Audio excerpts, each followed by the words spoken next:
I have in the back of my mind been wondering about this bush. I have questions about that bush that they said Butch was talking to. Again, I want to be clear. We see him near the bush by himself. We have no evidence to show that he was actually talking to the bush. These are eyewitness accounts on that day. And I just feel that maybe something may have been going on in that bush, right? Now, there is an individual that I have had questions about because he's had my attention for a while.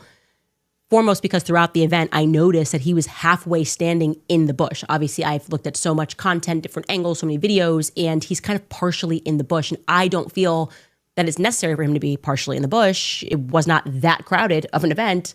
Everyone ducks, but he just sort of keeps standing and seems to go inward into the bush and then out of the bush. And then I saw him from behind and he's very calm. He never ducks and then he sort of calmly walks away. Want to be clear, does not mean he's guilty of anything. But I'd like to speak to him because he might have some more insight as to what was going on in that bush. Regarding that bush, many of you guys emailed us and pointed to the fact that when the shooting happens, there's suddenly people on the side that are directing you, saying, go, go, go, almost like they're actually maybe kind of protecting the bush. That might not be the circumstance, but we're going to show that clip anyway of a guy that does actually, as we looked, seem to be directing traffic away from the bush. Take a look at this. Sticking on to this topic of the bush, people also sent me a ton of information about Butch Hibbs, Jack Hibbs' brother, who was here.